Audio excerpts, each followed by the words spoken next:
sa Panginoon, buong sandaigdigan.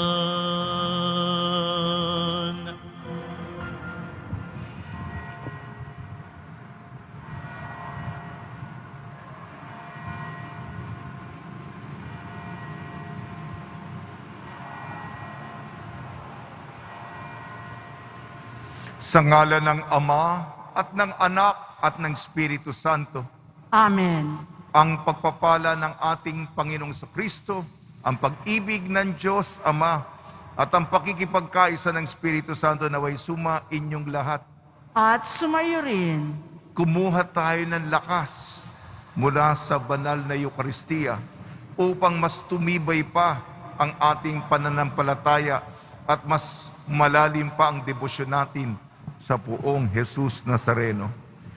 Ginugunita po natin si San Alfonso Maria ng Ligori, Saint Alphonsus Ligori, obispo at pantas ng simbahan.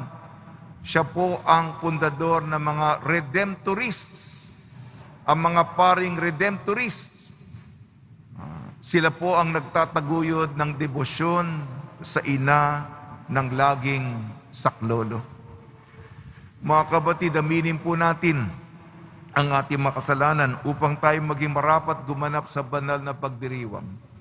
Inaamin ko Sa makapangyarihang Diyos at sa inyo mga kapatid, na lubha ako ng kasala sa isip, sa salita, sa gawa, at sa aking pagkukulang. Kaya isinasamo ko sa mahal na Birheng Maria, sa lahat ng mga anghel at mga banal, at sa inyo mga kapatid, na ako'y ipanalangin sa Panginoong ating Diyos. kaawaan tayo ng makapangyarihang Diyos, patawarin tayo sa ating makasalanan, at patnubayan tayo sa buhay na walang hanggan. Amen. Panginoon, kaawaan mo kami. Panginoon, kaawaan mo kami. Kristo, kaawaan mo kami. Kristo, kaawaan mo kami. Panginoon, kaawaan mo kami. Panginoon, kaawaan mo kami. Manalangin tayo. Ama namin makapangyarihan, lagi mong dinudulutan ng mga bagong uliran sa kagitingan ang iyong sambayanan.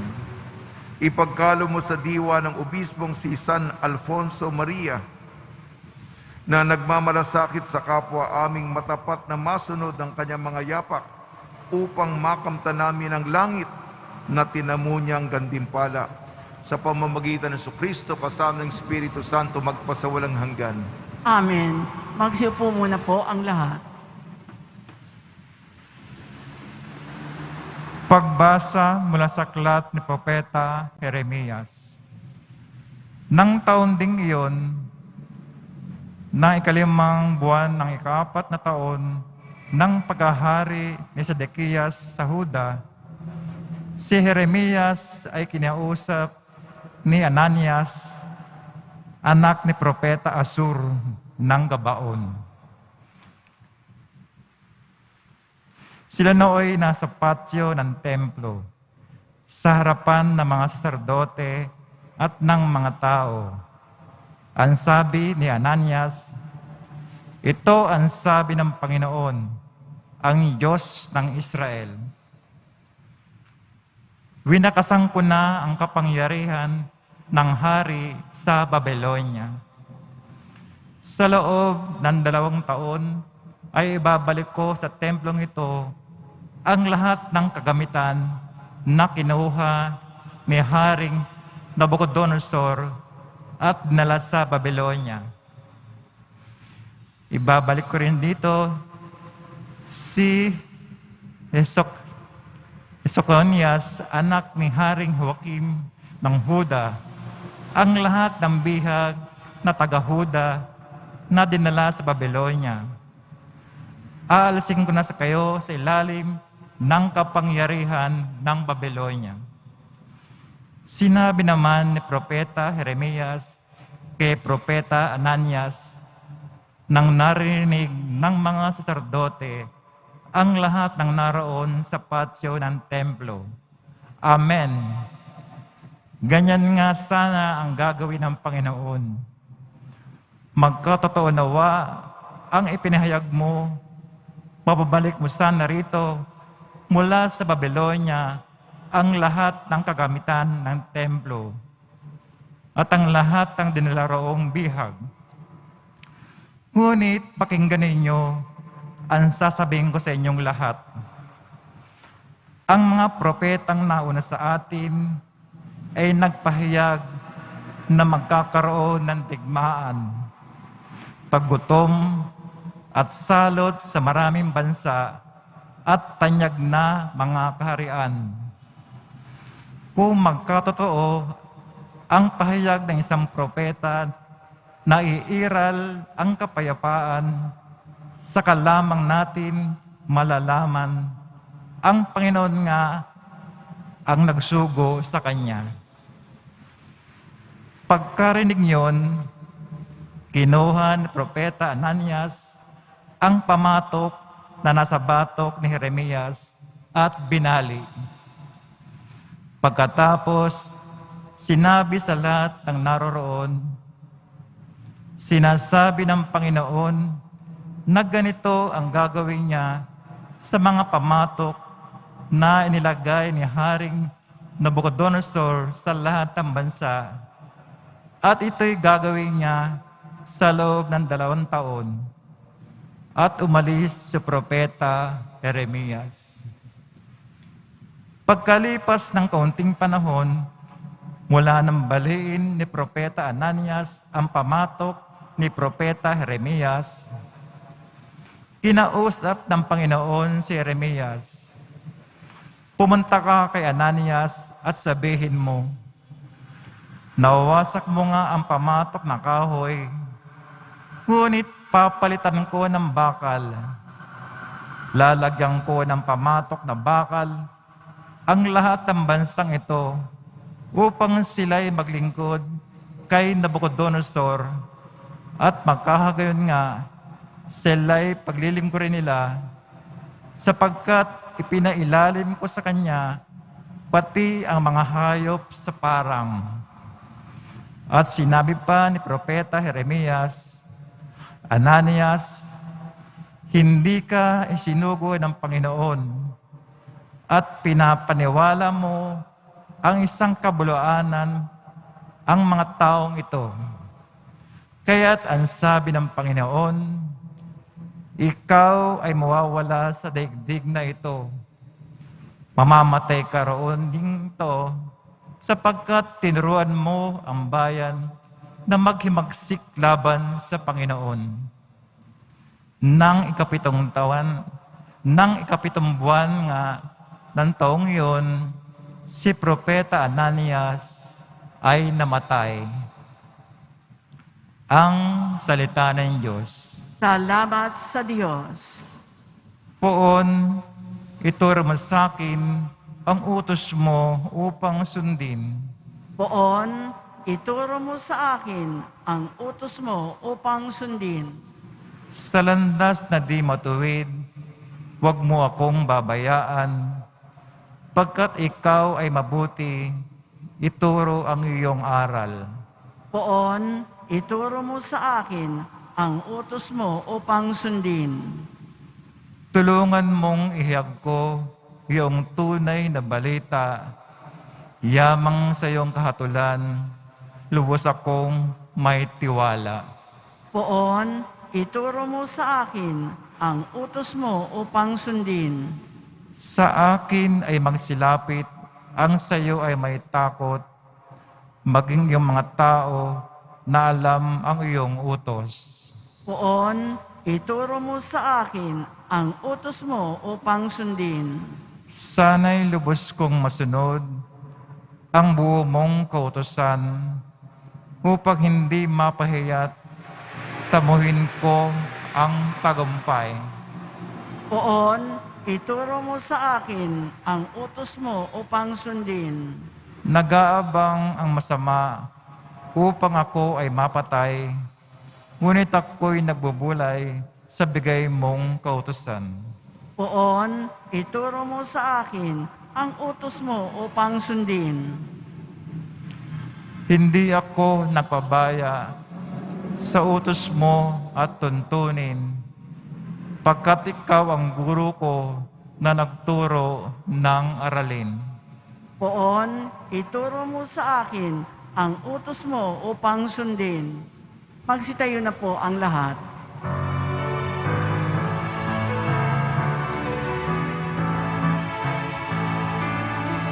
Alleluia, Alleluia,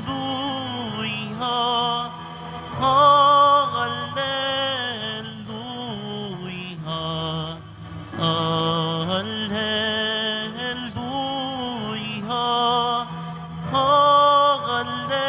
Alleluia.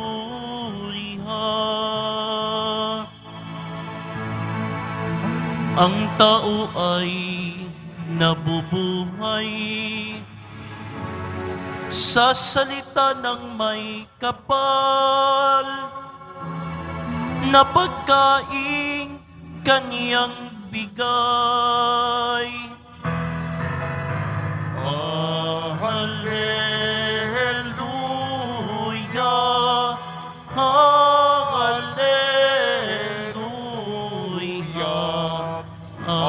Hallelujah, Hallelujah.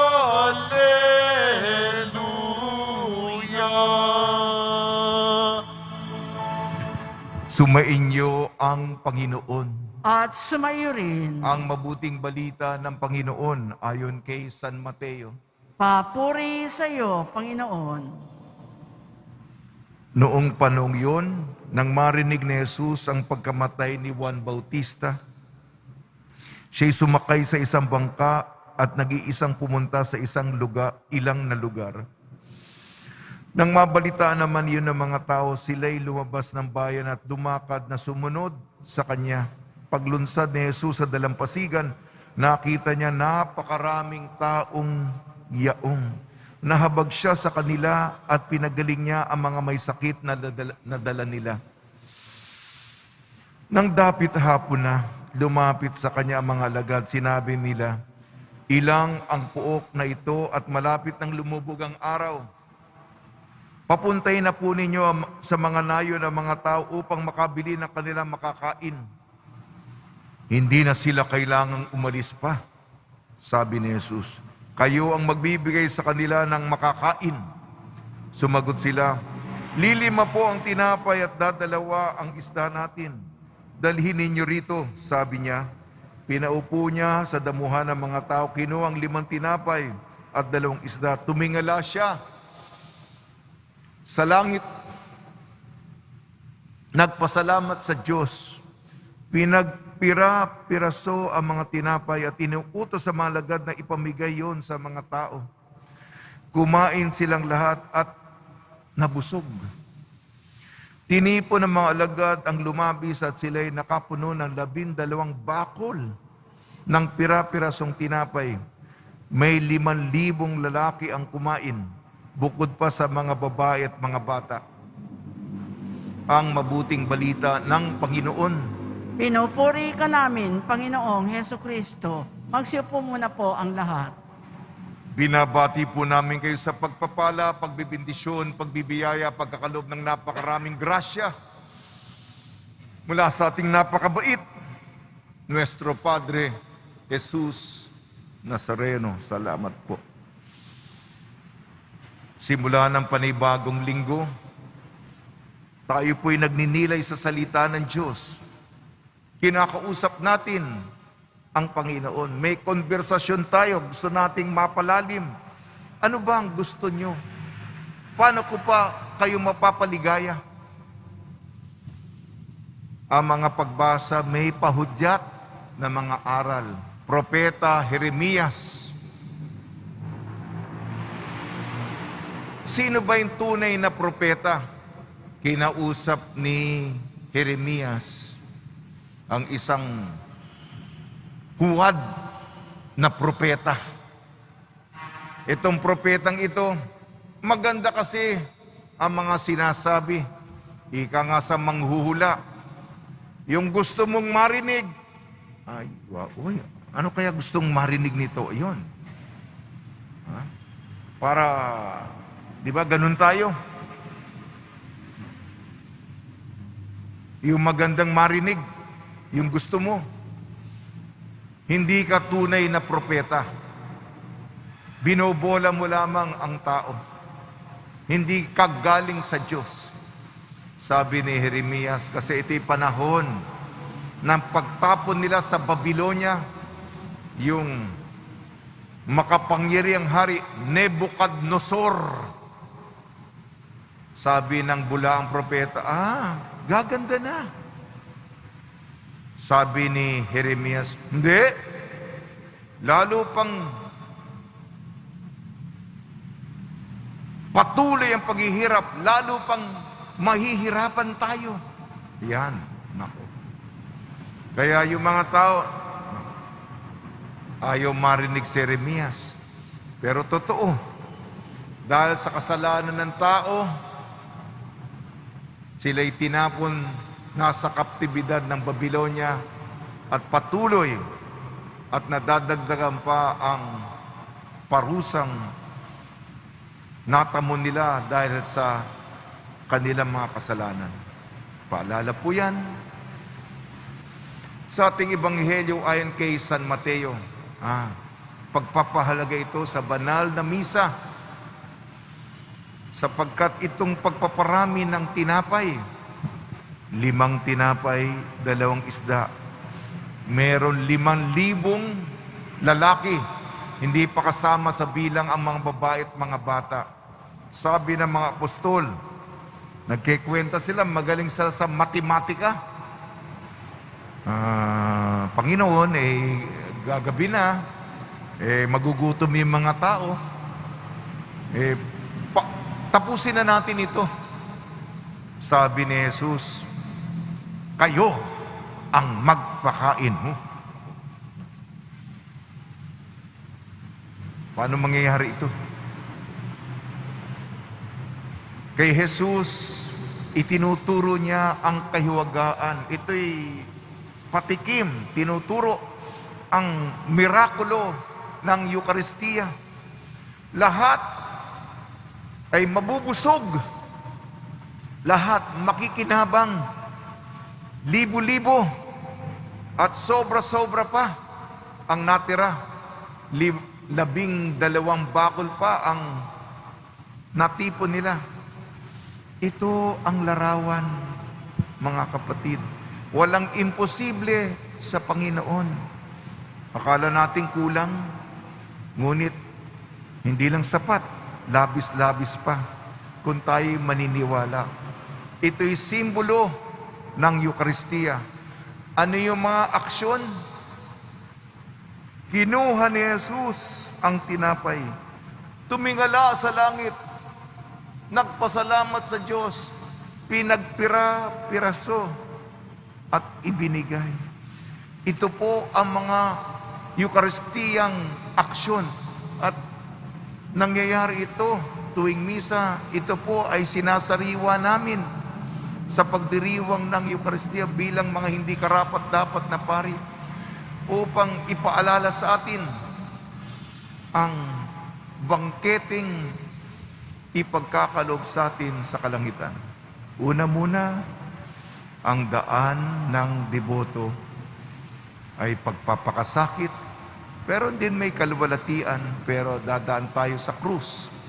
At pangalawa, halagahan natin ang kahalagahan ng banal na misa.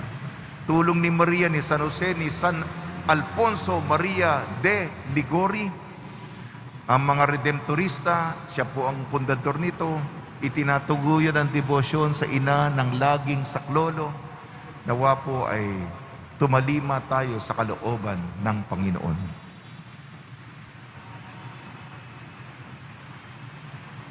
Magsitayo na po ang lahat. Minamahal ko mga kapatid, natitipon tulad ng napakaraming tao sa Ebanghelyo ang nagugutom sa salita ng Diyos. Manalangin tayo na may pananalig sa ating Amang nasa langit na hindi nagpapabaya sa kanyang bayan, sa kanilang mga pangangailangan. Tugon po natin Ikaw ang aming tinapay, O Panginoon. Ikaw ang aming tinapay, O Panginoon. Ang simbahan sa buong mundo naway sumaksi sa salita at gawa sa pag-ibig at kalinga ng Diyos sa mga nangagugutom at nangangailangan. Manalangin tayo. Ikaw ang aming tinapay, O Panginoon. Ang mga leader ng mga bansa na may pinanghahawakang matatayog na posisyon at malawak na kapangyarihan, naway tumulong na maipamahagi ang kayamanan ng daigdig upang sa gayon wala ni isang bansa ang malagay sa panganib ng pagkagutom. Manalangin tayo. Ikaw ang aming tinapay, O Panginoon. Bilang isang komunidad, tayo naway maging mga kapwa na babad sa pananalangin at maging laging handa sa pagbibigay ng ating panahon at karunungan sa pagtulong sa mga naghahanap ng kahulugan ng buhay. Manalangin tayo. Ikaw ang aming tinapay, O Panginoon. Ang mga may sakit at mga nagdurusa, naway makaranas ng nananatiling pag-ibig ng Diyos. Manalangin tayo. Ikaw ang aming tinapay, O Panginoon. Ang mga tapat na yumao, naway masiyahan ng walang maliw sa walang hanggang hapag sa kalangitan. Manalangin tayo. Ikaw ang aming tinapay, O Panginoon. Ama naming nasa langit, bigyan pansin kaming nangangailangan ng iyong habag. Punuin mo ang aming mga puso ng iyong pag-ibig at huwag mo kaming ipahintulot na mawalay sa iyo. Hiniling namin sa pamamagitan ni Kristong aming Panginoon. Amen. Magsitayo na po ang lahat. Manalangin kayo mga kapatid upang ang ating paghahain ay kalugdan ng Diyos amang makapangyarihan. Tanggapin nawa ng Panginoon itong paghahain sa iyong mga kamay sa kapurihan niya at karangalan sa ating kapakinabangan at sa buong sambayanan niyang banal. Ama namin lumikha, pag-alabin mo ang kalooban namin sa ningas ng Espiritu na ipinagkaloob mo kay San Alfonso Maria para may pagdiwang ang paghahain ito at sa pamamagitan nito ikaw ay mapaghandugan ng sariling pamumuhay bilang banal na alay sa pamamagitan ng Kristo kasamang Espiritu Santo magpasawalang hanggan. Amen. Sumainyo ang Panginoon. At sumayo rin. Itaas sa Diyos ang iyong puso at diwa. Itinaas na namin sa Panginoon. Pasalamatan natin ang Panginoong ating Diyos. Marapat na siya ay pasalamatan. Ama namin makapangyarihan, tunay nga marapat na ikaw ay aming pasalamatan sa pamamagitan ng Kristo na aming Panginoon. Ngayon si San Alfonso Maria ay pinararangalan sa pamumuhay niyang totoong uliran at pagiging maasahan sa panunungkulan. Kaya si Kristo na maasahan sa katapatan ay inihayag sa pangangasiwa sa sambayanan. Ang malasakit ng mga ulirang tagapangasiwa noon ay nagpapatuloy magpahanggang ngayon sa mga panalangin kanilang iniukol. Kaisa ng sambayanan mo'y dito'y nagtitipon. Kaya kaisa ng mga anghel na nagsisiawit ng papuri sa iyo nang walang humpay sa kalangitan, kami nagbubunyi sa iyong kadakilaan. Santo, Santo, Santo, Panginoong Diyos ng mga hukbo, napupuno ang langit at lupa ng kadakilaan mo. Husana sa kaitaasan, pinagpala ang naparirito sa ngalan ng Panginoon. Husana sa kaitaasan, magsiluhod po ang lahat. Ama naming banal, ikaw ang bukal ng tanang kabanalan. Kaya sa pamamagitan ng Espiritu, gawin mong banal ang mga kaloob na ito upang para sa aming maging katawan at dugo ng aming Panginoong Jesucristo. Bago niya pinagtiis ang kusang loob na maging handog, hinawakan niya ang tinapay. Pinasalamatan kanya. Pinaghati-hati niya yon.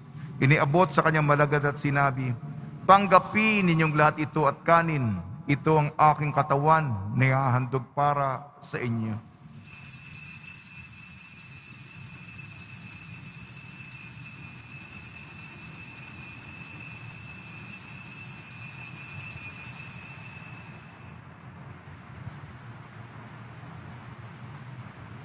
Gayun din naman nung matapos ang hapunan, hinawakan niya ang kalis, muli kanyang pinasalamatan.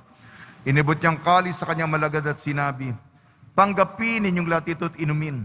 Ito ang kalis ng aking dugo, ng bago at walang hanggang tipan. Aking dugo na ibubuhos para sa inyo at para sa lahat. Sa kapagpapatawad ng makasalanan, gawin ninyo ito sa pag-alala sa akin."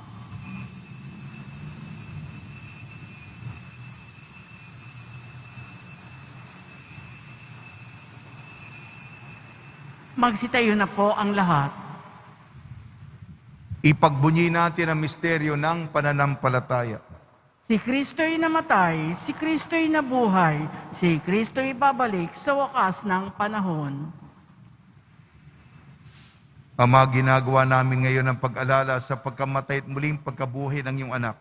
Kaya't inialay namin sa tinapay na nagbibigay buhay at ang kalis na nagkakaloob ng kaligtasan. Kami nagpapasalamat dahil kami minarapat at tumayo sa harap mo para maglingkod sa iyo. Isinasamo namin kami magsasalo-salo sa katawan at dugo ni Kristo ay mabuklod sa pagkakaisa sa pamamagitan ng Espiritu Santo.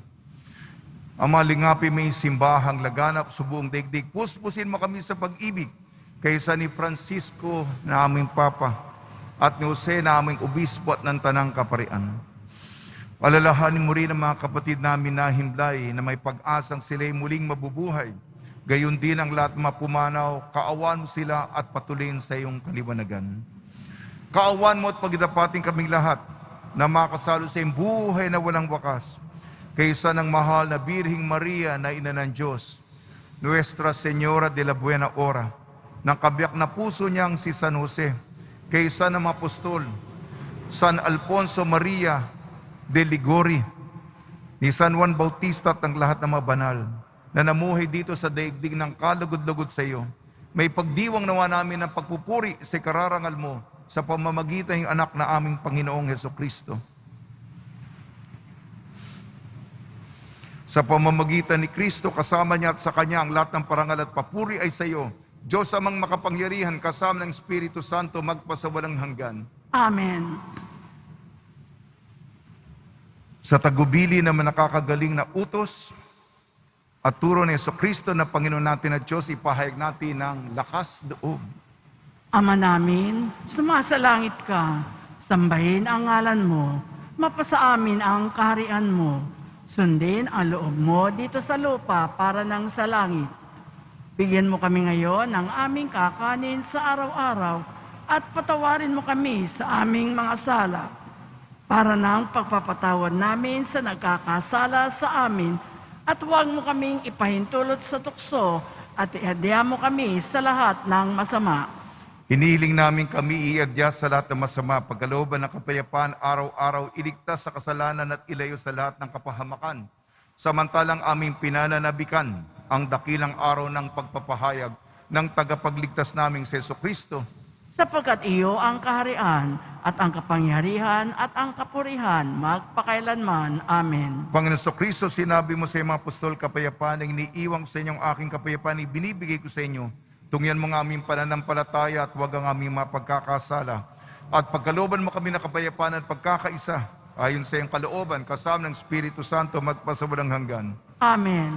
Mga kapatid, mga kaibigan, sumunyo po ang kapayapaan ng ating Panginoon.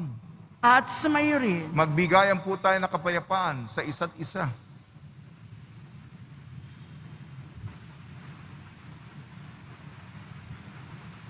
Kordero ng Diyos na nag-aalis ng mga kasalanan ng sanlibutan, maawa ka sa amin.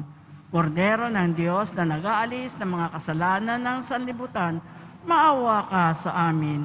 Kordero ng Diyos na nag-aalis ng mga kasalanan ng sanlibutan, ipagkaloob mo sa amin ang kapayapaan, magsiluhod po ang lahat.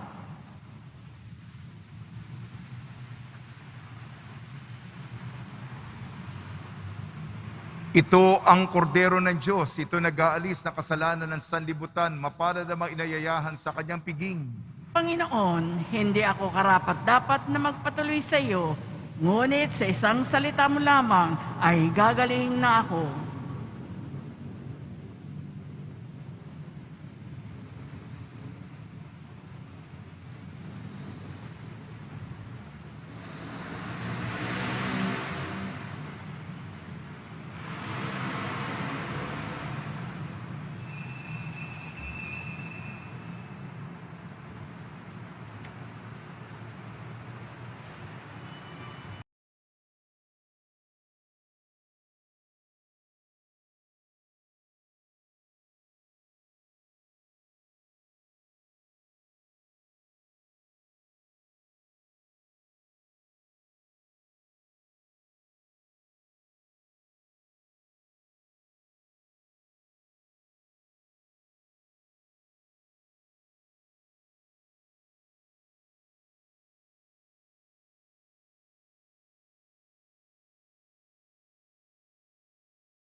Manalangin tayo.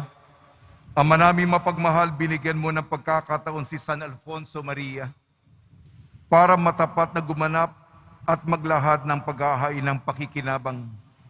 Lagi nawa naming tanggapin ito at sa pagtanggap namin ay tumanaw kami ng utang na loob sa pamamagitan ng Kristo, kasama ng Espiritu Santo magpa sa walang hanggan.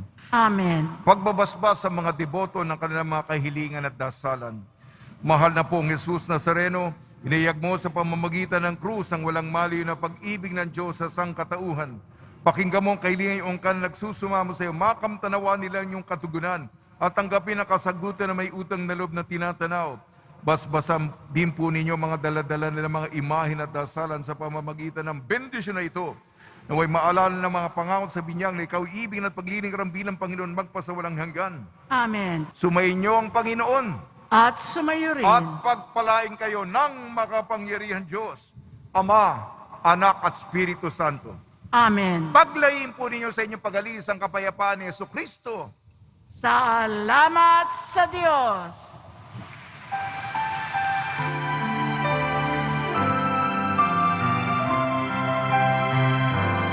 Nuestro Padre Jesus Nazareno, sinasamba ka namin, pinipinto ka namin, aral mo ang aming buhay at kaligtasan. Nuestro Padre Jesus Nazareno, iligtas mo kami sa kasalanan. Ang krus mong kinamatayan ay sagisag ng aming kaligtasan.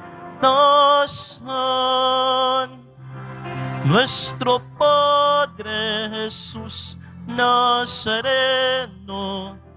dinarangal ka namin. Nuestro Padre Jesus Nazareno, nilulwalhati ka namin. Nuestro Padre Jesus Nazareno, dinarangal ka namin. Nuestro Padre Jesus Nazareno, nilulwalhati ka namin.